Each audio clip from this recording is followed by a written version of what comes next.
Good afternoon, parents. My name is Mrs. Hassan-Fratz, and I am a 6th grade math intervention instructional assistant here at Louisa County Middle School. If you've received our brochure, IDEA, and the IEP process, you may have some questions regarding IDEA law, the IEP process, or special education in general. So let's dive right in. First of all, it's important to note that parents are considered equal partners in their child's IEP team. This isn't just a Louisa County standard, it's the law. You have a right to participate in all of your child's IEP meetings, and this is important because we need your expertise to decide where and how your child should be taught. This is called placement, and it covers your child's school, their classroom, and the services provided to them in their IEP. We can't create, modify, or implement your child's IEP without your consent. Nobody knows your child better than you do. This is why we need you to help us understand how your child is functioning at home.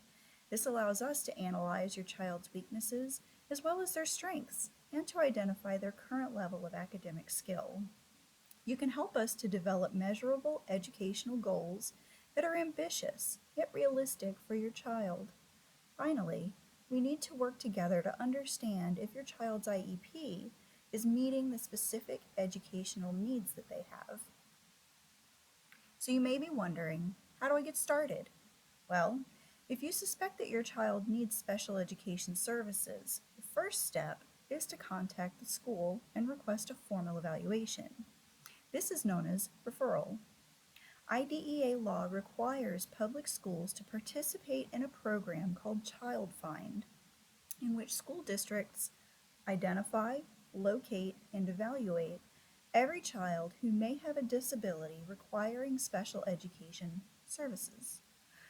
When you reach out to the school, you'll be connected with a local Child Find coordinator who will act as a liaison to support and assist you during the referral process.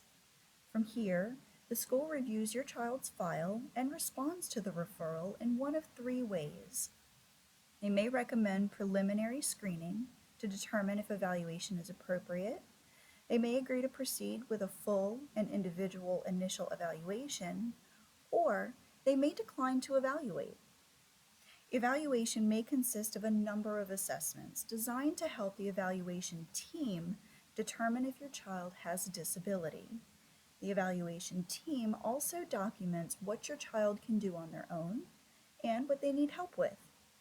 If your child's evaluation identifies a disability or disabilities, you'll be referred to meet with the school district representatives, where you'll determine if your child's disability is adversely affecting their performance in school.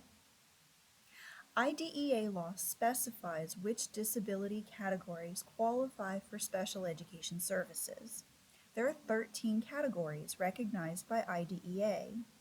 Specific learning disability is a cognitive disorder affecting the ability to speak, listen, write, read, reason, or perform mathematical calculations. Dyslexia and dyscalculia both fall under the category of SLD.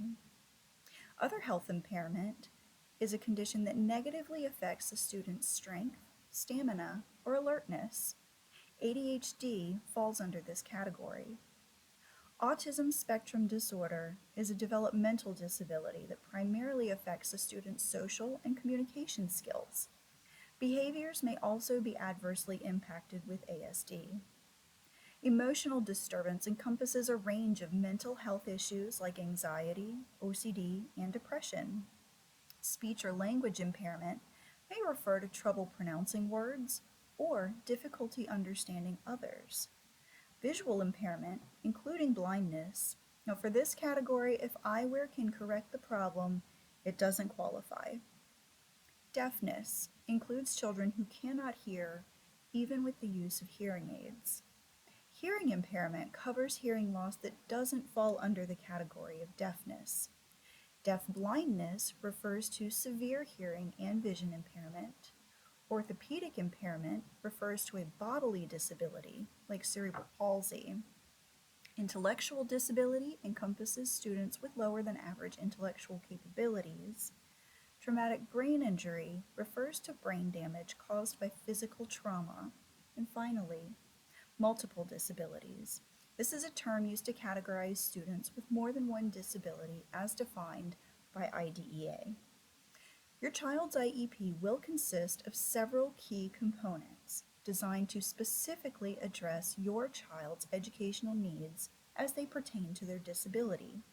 Included will be your child's current educational status, quantifiable annual goals, a description of how your child's progress is to be assessed, a detailed list of services, accommodations, and modifications that will be provided, an explanation of how much time your child will spend receiving special education services versus how much time they will continue to spend in the general education setting, and of course, your service start date. I know this process can seem daunting. There's a lot of paperwork involved, but more than forms and documents, there's a lot of teamwork involved. We'll be with you every step of the way. And at the heart of teamwork is trust and respect. Parents and teachers have to work together to build this relationship by presenting integrity, honesty, and transparency. We may not always agree, but we should always feel comfortable voicing our opinions and our concerns. Finally, I'll leave you with this pledge. I promise to use sound professional judgment throughout the special education process. I vow to encourage inclusive participation of all students, regardless of their ability. I will strive to build quality relationships with you and your child so that we can partner together to ensure their educational success. And I promise to maintain rigorous standards of privacy and confidentiality because it's the law and because it's the right thing to do. Now, I don't expect you to feel like a special education expert after viewing this video and looking over the brochure, but I do hope that I've answered some of your questions and allayed some of your concerns. Please know that I'm here for you and your family, so don't hesitate to reach out if you have questions, concerns, or even if you just want to share a triumph. Thanks for watching.